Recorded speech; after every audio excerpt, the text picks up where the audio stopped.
Feelings को hurt मत करें। इसलिए किसी की फीलिंग्स को हर्ट करने के बजाय हम उसे राखी बंधवा सकते हैं। हम पूजा नहीं कर सकते पर उसे राखी बंधवाने में हमें कोई इतराज नहीं। तो दोस्तों, मैं जानता हूँ आप में से बहुत से लोग हमारे साथ नए जुड़े हैं, बहुत से लोग नए मसीह में आए।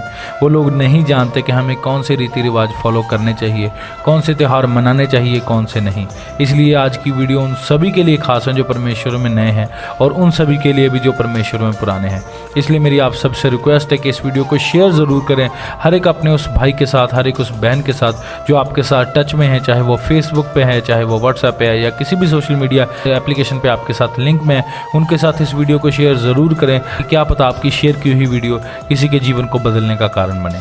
दोस्तों, रक्षाबंधन के इतिहास के बारे में बात करने से पहले मैं आपको बताना चाहता हूँ, हमारा इस वीडियो को बनाने का उद्देश्य किसी की धार्मिक भावनाओं को ठेस पहुँचाना नहीं, बल्कि आप तक सत्य को पहुँचाना है। क्योंकि परमेश्वर का कलाम यही कहता है कि सत्य को जानो, सत्य तुम्हें आज़ाद करेगा। आइए अब बात करते हैं रक्षाबंधन के इतिहास की।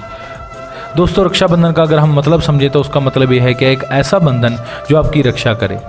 ये एक धागा होता था जो कि राजा अपनी कलाई पर बांध कर जाते थे, जिसको उस राजा के राज्य के पंडित पुरोहित सभी मिलजुल कर कुछ बलियां चढ़ाकर, कुछ रीति रिवाज फॉलो करके इसको अभिषेक करते थे इस धागे को, और इस धागे पे अपने देवी देवताओं की सुरक्षा मांगते थे जो कि जंग में उनके राजा की सुरक्षा करे। इसलिए राजा जब जंग में इस धागे को पहन के जाता था वो तो इस मान्यता से जाता था कि उसके देवी देवता उस जंग में उसकी सहायता करेंगे और उसको विजय दिलवाएंगे। ये था रक्षाबंधन का इतिहास। इसी रीति रिवाज को आगे चल के हिंदू लोगों ने त्यौहार बना लिया और हमारे सभी हिंदू भाई बहन इस त्यौहार को मनाते हैं। पर हम इस त्यौहार को नहीं मना सकते क्योंकि प्रभु यीशु मसीह जब दुनिया में आए तो उन्होंने कहा कि मैं आया हूं तुम्हें तुम्हारे बंधनों से आज़ाद करने के लिए।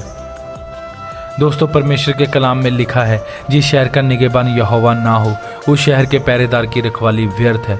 क्योंकि हमारी सुरक्षा यहोवा से, हमारे परमेश्वर से आती है, ना कि किसी इंसान से। दोस्तों, मैं एक सवाल पूछना चाहता हूँ अपने सभी मसीही भाई बहनों से जो रक्षाबंधन का त्यौहार मनाते हैं। मैं किसी अन्य जाति भाई से ये सवाल नहीं पूछना चाहता क्योंकि उनकी धार्मिक भावनाएं इससे जुड़ी हैं। मैं अपने मसीह भाइयों से ये सवाल पूछना चाहता हूँ कि आप सचमुच में अपनी बहन की रक्षा कर सकते हैं? मैं जानता हूं कि आपका जवाब होगा नहीं, क्योंकि हम सभी जगह अपनी बहन की, अपने भाई की या अपने बच्चों की रक्षा नहीं कर सकते जब तक यहोवा उनका निगहबान ना हो। हमारा परमेश्वर हमेशा हमारे लोगों को, हमारे भाइयों बहनों को, बच्चों को बचाता है और हमेशा अपनी सुरक्षा उनके साथ रखता है, वो किसी भी संकट में ना आए। दोस्तों, क्या आप जानते हैं परमेश्वर के कलाम में लिखा हुआ है कि हमारा परमेश्वर ना तो कभी सोता है और ना कभी ऊँघता है, उसकी निगाहें सदा अपने लोगों पर लगी रहती हैं। हमारी सुरक्षा के लिए हमारा परमेश्वर जागता है, इसलिए हमें इन बंधनों की ज़रूरत नहीं, क्योंकि हमारा निगहबान, हमारा रखवाला, हमारा परमेश्वर पिता यहोवा है। दोस्तों, मैं बाइबल में से एक कहानी आपके साथ शेयर करना चाहता हूँ। दानियल नबी के समय में एक राजा ने अपनी बड़ी सी मूर्त बनाई और उसने अपने राज्य के सभी लोगों को कहा कि सभी लोग इस मूर्ति को सजदा करेंगे, सभी लोग इस मूर्ति को माथा टेकेंगे। पर राजा के राज्य के कुछ लोग थे जो उसकी मूर्ति को माथा नहीं टेकना चाहते थे। उनमें से 3 थे, सदरक, मेशक, अबेदनको। जब सभी लोग मूर्ति के आगे माथा टेक रहे थे, मूर्ति को दंडवत कर रहे थे, तो उन लोगों ने उस मूर्ति के आगे दंडवत करने से मना कर दिया। राजा के लोगों के द्वारा उन्हें फोर्स किया गया। उन्हें कहा गया कि अगर आप मूर्ति को दंडवत नहीं करोगे तो आपको जलती आग की भट्टी में फेंक दिया जाएगा। तब भी उन्होंने उस मूर्ति के आगे दंडवत नहीं किया। वो परमेश्वर में अड़े रहे और खड़े रहे। राजा के लोगों ने सदरक, मेशक और अबेदनको तीनों को उठाकर आग की भट्टी में फेंक दिया। जब उनको आग में राजा ने देखा तो वो 3 नहीं, वो 4 लोग थे। आपको पता है वो चौथा आदमी कौन था? वो हमारे परमेश्वर प्रभु यीशु मसीह थे, जो आग की भट्टी में भी अपने लोगों के साथ थे। जब उन लोगों को आग की भट्टी से बाहर निकाला गया तो परमेश्वर के कलाम में लिखा हुआ है कि उनके सर के बाल भी नहीं जले थे, उनके कपड़े भी नहीं जले थे, उनकी कोई भी चीज़ जो वो पहन कर गए थे जली नहीं थी। और परमेश्वर का कलाम इसे बहुत बढ़िया तरीके से डिस्क्राइब करता है कि उनमें से जलने की स्मेल भी नहीं आ रही थी। दोस्तों, कितनी बड़ी बात है, कितनी बड़ी सुरक्षा है हमारे परमेश्वर की, जो आग की भट्टी में भी अपने लोगों के साथ रहता है। दोस्तों, परमेश्वर वफादार लोगों को पसंद करता है और वो वफादारों का वफादार परमेश्वर है। दोस्तों, मैं उन सभी से ये सवाल पूछना चाहता हूँ जिन्होंने ये कहानी पढ़ी है। अगर सदरक, मेशक और अबेदनको दुनिया के राजा को सजदा कर देते, स्वर्ग के राजा को नाराज़ करके, क्या स्वर्ग के राजा की सुरक्षा उनके पास होती? नहीं, कभी भी नहीं।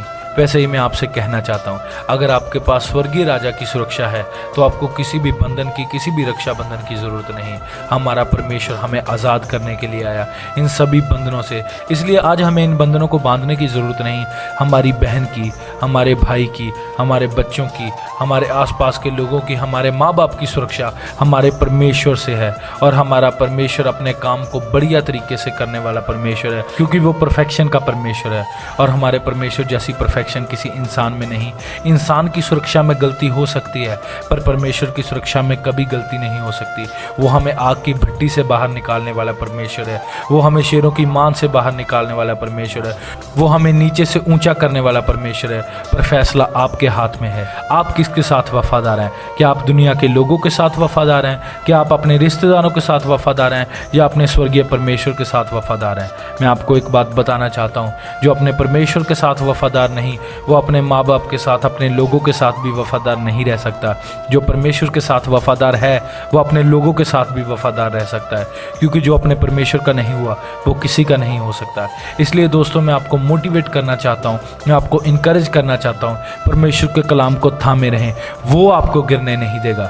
अगर आपके पास परमेश्वर का कलाम है तो उसे अपने दिल में रखें, वो आपको ऊंचे से ऊंचे लेवल में लेके जाएगा।